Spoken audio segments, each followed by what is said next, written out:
اعوذ باللہ من الشیطان الرجیم بسم اللہ الرحمن الرحیم الصلاۃ والسلام علیکہ یا سیدی یا رسول اللہ وعلی آلکہ اصحابکہ یا سیدی یا حبیب اللہ۔ پیارے دوستو اور میرے یوٹیوب چینل HMS TV کے ناظرین، السلام علیکم ورحمۃ اللہ وبرکاتہ۔ میرے دوستوں، کچھ دوستوں کا سوال ہے کہ نماز میں سجدہ سہو کب واجب ہوتا ہے اور سجدہ سہو کرنے کا طریقہ کیا ہے۔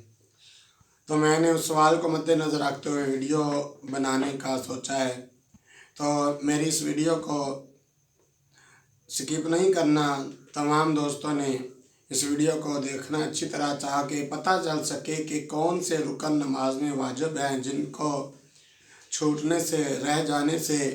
سجدہ سہو جو ہے واجب ہو جاتا ہے۔ تو پیارے دوستوں، نماز میں کچھ رکن واجب ہوتے ہیں، کچھ رکن جو ہیں وہ فرض ہوتے ہیں۔ تو اگر فرض میں تاخیر ہو جائے تب بھی سجدہ سہو واجب ہوتا ہے، اور اگر واجب میں کوئی واجب رہ جائے، اس میں کمی پیشی آ جائے تو بھی سجدہ سہو جو ہے وہ واجب ہوتا ہے۔ اور اگر فرض رکن رہ جائے تو سجدہ سہو نہیں واجب ہوتا بلکہ نماز کو دوبارہ لوٹانا پڑتا ہے۔ تو نماز میں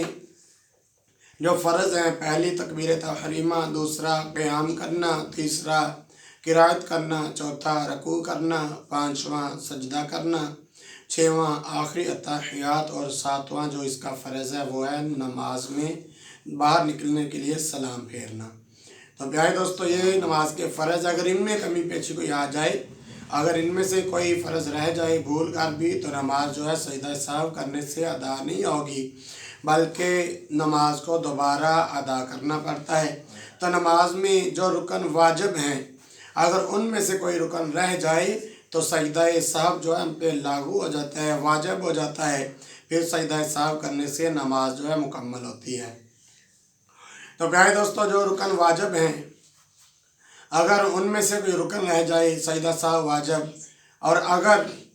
کوئی فرض جو رکن ہے اس میں تاخیر ہو جائے، یعنی کہ ہم درمیان والی اتحیات میں بیٹھے ہوئے ہیں، درمیان والا قعدہ اولا اس میں بیٹھے ہوئے ہیں، ہم نے تشہد تک پڑھ کے عبدہ و رسولہ تک پڑھ کے کھڑے ہونا تھا، کیونکہ قیام کرنا فرض ہے، ہم نے کھڑے ہونا تھا، لیکن درود شریف کو شروع کر لیا، درود ابراہیمی شروع کیا، پھر اچانک یاد آیا کہ یار ہماری تو رکعت باقی ہے، تو لہٰذا درود شریف پڑھنے کی وجہ سے سجدہ سہو لاگو نہیں ہوگا، واجب نہیں ہوگا، بلکہ ہم نے جو فرض تھا ہم پہ رکن نماز کا، یعنی کہ تشہد پڑھ کے ہمیں کھڑے ہونا تھا، اور اگلا رکن ہمارے اوپر فرض تھا، ہم نے اس میں تاخیر کر دی، کیونکہ درود ابراہیمی میں آگے تو فرض میں تاخیر ہوگی، تو اس طرح فرض میں تاخیر ہونے سے بھی سجدہ سہو جو ہے واجب ہو جاتا ہے۔ تو اس کو یاد رکھیں کہ اگر کوئی واجب رکن رہ جائے تب بھی سجدہ سہو واجب ہوگا، اور اگر غلطی سے کسی فرض میں تاخیر ہو جائے تب بھی سجدہ سہو جو ہے واجب ہو جاتا ہے۔ تو اب سوال یہ ہے کہ سجدہ سہو کرنے کا طریقہ کیا ہے۔ تو پیارے دوستو، جب ہم آخری اتحیات میں بیٹھتے ہیں، تشہد تک پڑھ لیں، عبدہ و رسولہ تک، تو پھر ہم دائیں طرف کو، ایک طرف کو سلام پھیریں گے، السلام علیکم ورحمۃ اللہ۔ جب ہم دائیں طرف کو سلام پھیریں گے، اس کے بعد اللہ اکبر کہتے ہوئے سجدے میں چلے جائیں گے، 3 دفعہ سبحان ربی الاعلیٰ سجدے کی تسبیح پڑھنے کے بعد پھر تکبیر پڑھتے ہوئے اٹھیں گے، اللہ اکبر کہہ کے جلسے میں بیٹھ جائیں گے، پھر دوبارہ اللہ اکبر کہہ کے دوسرے سجدے میں جائیں گے، پھر سجدے کی تسبیح 3 دفعہ پڑھیں گے، سبحان ربی الاعلیٰ سبحان ربی الاعلیٰ سبحان ربی الاعلیٰ، اور اس کے بعد پھر تکبیر پڑھ کے اٹھیں گے، اور اتحیات میں بیٹھ کے مکمل التحیات للہ والصلوات والطیبات مکمل پڑھیں گے تشہد تک، بلکہ درود شریف اور دعائے مسورہ جو ہم ملاتے ہیں اس کو ملا کے مکمل پڑھنے کے بعد پھر دونوں طرف سلام پھیریں گے۔ تو اس طرح جو نماز میں اگر کوئی واجبات میں کمی پیشی ہوگی ہو یا کوئی فرض میں تاخیر ہو چکی ہو، تو ہماری نماز سجدہ سہو کرنے سے، اس طریقے سے سجدہ سہو کرنے سے نماز جو ہے مکمل ہو جائے گی۔ تو اس کو دوبارہ ادا کرنے کی ضرورت نہیں پڑے گی۔ تو پیارے دوستو، نماز کے فرائض اور نماز کے واجبات، اس کی تفصیلی ویڈیو جو ہے میں اپنے چینل پہ پہلے ہی اپلوڈ کر چکا ہوں، تو براہ کرم اس ویڈیو کو دیکھیں، اور تاکہ تمام دوستوں کو پتہ چل سکے کہ نماز کے فرائض اور واجبات کون کون سے ہیں، اور ہمیں صحیح معنوں میں نماز جو ہے اس کو ادا کرنے کا طریقہ آ جائے۔ تو براہ کرم میری اس ویڈیو کو شیئر کریں دوسروں تک، تاکہ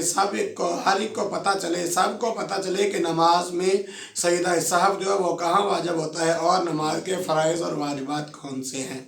تو پیارے دوستو، براہ کرم میرے چینل HMS TV کو سبسکرائب کریں جنہوں نے ابھی تک چینل کو سبسکرائب نہیں کیا، اور ساتھ میں لگے بیل کے نوٹیفیکیشن کو کلک کر کے آل پہ سیٹ کر دے، تاکہ میری ہر نئی آنے والی دینی اور معلوماتی ویڈیو کا نوٹیفیکیشن سب سے پہلے آپ تک پہنچ سکے۔ اور جو آپ کو ویڈیو اچھی لگے اس کو براہ کرم لائک بھی کر دیا کریں، اس سے آپ کا کچھ نہیں جائے گا بلکہ ہماری حوصلہ افزائی ہوتی ہے۔ اور اللہ تعالیٰ جل شانہ کے آگے دعا ہے کہ اللہ تعالیٰ جل شانہ عمل کی توفیق عطا فرمائے، اور صحیح معنوں میں نماز کو سمجھ کر پڑھنے کی، اور